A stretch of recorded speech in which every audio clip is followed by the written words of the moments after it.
hopefully you enjoyed that little bit of knitting there. I'm just working on my Levitate wrap, a pattern by My Favourite Things Knitwear, and I'm currently doing some double knitting on it. Just do a wee try on, show you how it looks. I'm knitting this in my Jacob, Hebridean and Cheviot limited edition yarn, which is coming out at the end of this month. And it's really, oh dear, I'm all mixed up here. There we go. It's really nice to work with.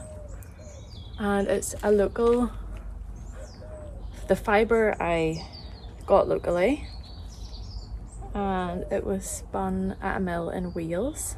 It's woolen spun, and this is how it's looking. I'm really pleased with the length of it. It looks quite short.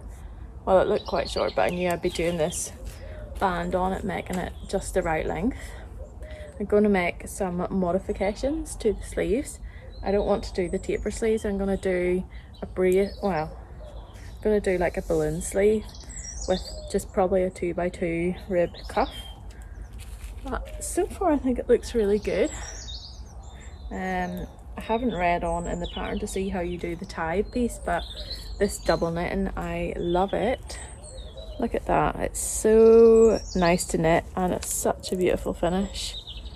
That obviously needs blocked, but I think the sleeves will fly by.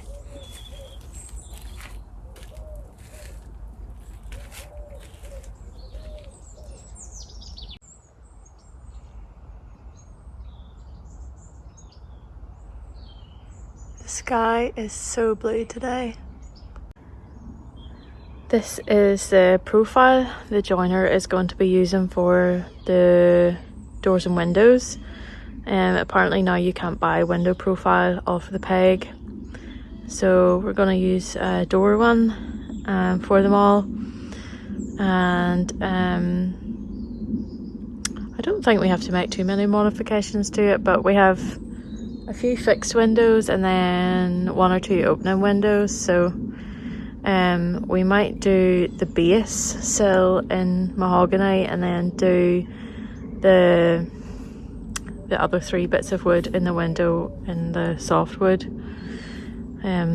just so it is good in the rain, because there's a lot of rain here, as you might have noticed. This is my wrap. This is the double knitting band. Let's see if I can show you a little bit.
want to finish up this vlog by telling you what I've been working on. I'll tell you that this is my Evergrey sweater by the Petite Knitter, and the yarn is Jameson and Smith, their DK weight, and I've really enjoyed knitting this. It's actually Saturday now, and I've been working on this little sample today of a potential new yarn for the shop. So last time, I think when I was knitting my Sophie scarf, was the first rendition of this yarn. This is now the second rendition of this yarn, and it's a worsted spun yarn, and this version is a single breed. The first version was a blend. So I think so far, I think I'm liking this better. I think I'm gonna swap to the single breed. I'm going to knit another swatch as well, holding the yarn double to see what that feels like. And probably, yeah, I'll knit another sample for that, and then after I finish with that, I'm going to dye some up. And I am going to knit something with it, because I have a feeling that this is going to be the final yarn. I don't think I'll have another rendition of it. So I'm planning to dye up a really nice chestnut colour. I'm not sure what I'm going to knit with it yet. Possibly a garment. I'm not 100% sure. If you have any suggestions, leave them below. I could even do some colour work, and the chestnut colour could be the dark colour, and then I could use the undyed as the contrast colour. It's a 4-ply weight, just to give you an indication if you're putting a pattern below. So give me your thoughts. I'm going to go and block this now and pin it out so I get a better feel for what it's like. And yeah, thank you so much for watching this vlog again, and hope to see you next time. Do leave me a comment. I read them all, even if I don't respond to every single one. Do leave me a comment. I love reading them, and thanks so much for tuning in, and I hope to see you next time. Bye.